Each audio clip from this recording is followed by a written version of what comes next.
Samuil Marshak and his works for children. Samuil Marshak early life. Samuel Yakovlevich Marshak was born on October 22nd, 1887 to a Jewish family in Voronezh, Russia. He started writing poetry in his childhood alongside his sister and brother. He ran into trouble after moving to St. Petersburg because of his Jewish heritage, but luckily the Baron allowed him and his family to be exempt from Pale of Settlement laws. The Pale of Settlement is an area of western Russia that was used as a Jewish settlement area from 1791 to 1917. Most Jews had to stay in this area with very few exceptions. He met Maxim Gorky, a writer and political activist, in 1902, and then in 1904, Marshak posted his first works in Jewish Life magazine, and in 1907, he posted more works in the Satyricon magazine. In 1912, he moved to England and studied at the University of London. It was here where he started to translate English poems into Russian. He started working with children in 1914 when he worked with the children of Jewish refugees in Voronezh. In 1920, he moved to current-day Krasnodar and headed the orphanages, where he established a children's theater, library, and studio. In 1922, he became the head of the Children's Literature Studio and published many works. He often worked with the illustrator Vladimir Lebedev, and they wrote many books collaboratively. Famous works and awards. He won the Stalin Prize second class 3 separate occasions, once in 1942 for poetic text for cartoons and posters, 1946 for his work in the theatrical play 12 Months, and in 1949 for translations of Shakespeare. He won the Stalin Prize first class in 1951 for verses for children, Lenin Prize in 1963 for various children books and poems, and his most famous works include Tale of the Silly Little Mouse, Tale of the Smart Mouse, 12 Months, The Cat's House, translations of Winnie the Pooh into Russian, and translations of Shakespeare's sonnets into Russian. One of his famous works is The Tale of the Silly Little Mouse. The Tale of the Silly Little Mouse follows a mouse mother trying to put her child to sleep with a lullaby. The child is unhappy with the lullaby, so the mother calls upon her neighbors, and they all try and sing a lullaby.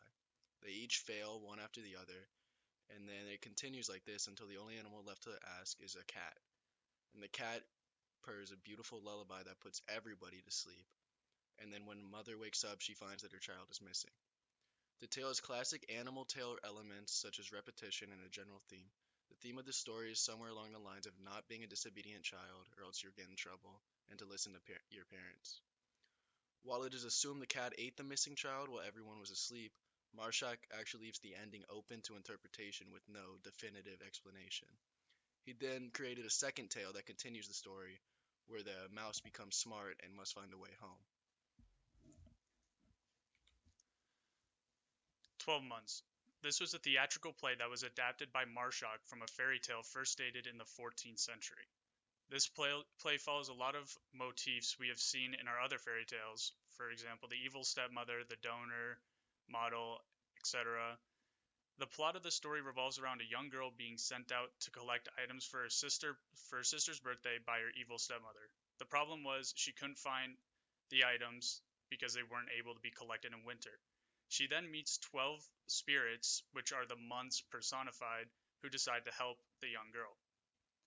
The months are aged based on their chronological occurrence in the year. March was a child, June was a teen, September was older, and January was the elder. The stepmother and sister would go searching for the spirits after receiving the gifts, but the spirits ultimately abandoned them, leaving them trapped searching for eternity in the forest for the 12 spirits. Samuil Marshak would receive a reward for his theater play based on this tale. The Cat's House, written in 1959.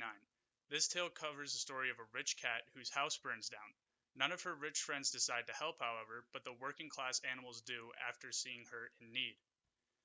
Contrary to some other tales, this tale deals with modern class struggles, which was the driving force behind the communist revolution. It was an extremely common theme at the time, considering the political climate of the USSR. This tale was used to show how cruel rich people can be to the less fortunate and how quickly they turn your back on you. It was used to show the way that the lower class people should act kind and compassionate compared to the upper class capitalist populations.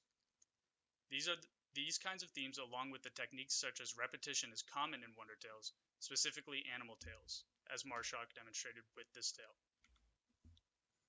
Marshak's later life and death.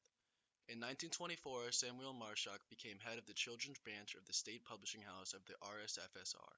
In 1937, Marshak moved to Moscow and continued to work on his children's books and translations. During World War II, he made satires against the Nazis.